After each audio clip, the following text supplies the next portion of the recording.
Petra.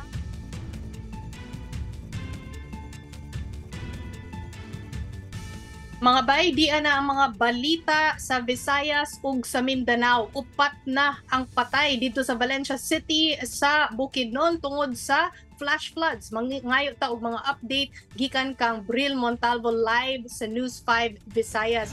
Bril, kamusta na diha sa Bukidnon?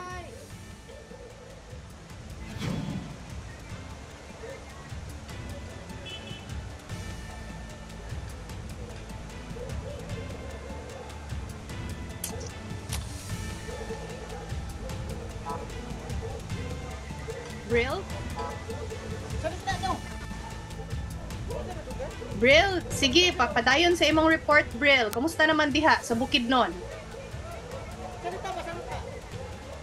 Chiki, nagpadayon karon ang search na retrieval operation alang sa upat ka mga individual nga naanod sa pagragasa sa tubig baha ni atong Miyerkules diri sa Pulangi River sa Valencia, Bukidnon.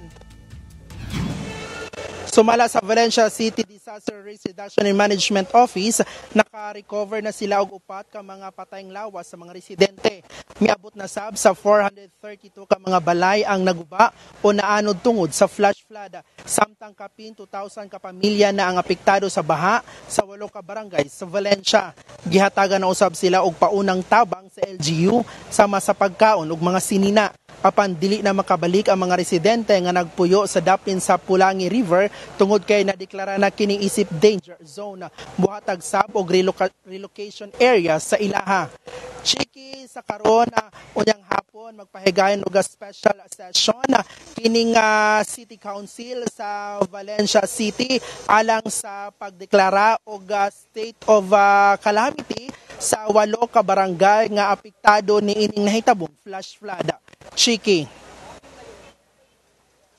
Daghang salamat sa imong report, Bril Montalvo. Wa kay ko kadungog ato, no? Pero mga bay, sa laing bahin, nakuhaan og shabu nga nagkantidad og 27 million pesos ang usa ka pasaherong foreigner didto sa airport sa Cebu. Live nga mobalita kanato si Dale Israel.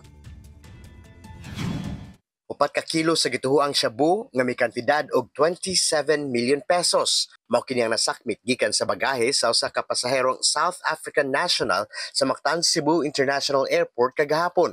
Sumala ni Customs Commissioner Ariel Nepomuceno na diskubre ang mga kontrabando pagkahuman giskan ang mga bagahe sa South African passport holder nga si Keith Charles Moore Kokimore nga mibiyahe gikan Hong Kong. Sa x-ray machines lahat dinadala sa x-ray machines at yung profiling may K9 units na. Wala na muhatag sa iyang bahin si Kokimore nga karon giatubang ang kaso sa paglapas sa Anti-Dangerous Drugs Act. Padayon ang investigasyon sa kung asa gikan ang droga ug asa kini dadon. Dale Israel, One News Cebu. Pasaylo sa mga naniudto diha, no, giimbestigahan ron mga bay ang usa ka inahan nga gilabay kuno ang fetus sa Ormoc City sa Leyte.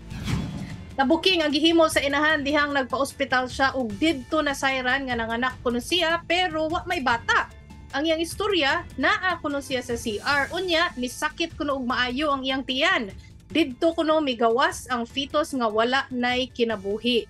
Gisulod niya ang fetus sa usa ka eco bag o gilabog o gilabay sa daplin sa sapa. Pero mga bay, nakit-an ni sa usa ka iro. Unya kaning iro nakit-an nga nagkagat-kagat na sa fetus. Ang nadiskobrehan mga bay, sa una, aduna na po'y 3 ka anak ang babayi nga lain-lain ang amahan. Giimbestigahan paghihapon karon ang nahitabo. Mga bay, magkita na sa taugma para sa mga balita sa Visayas ug sa Mindanao. Ako si Chiki Verhel.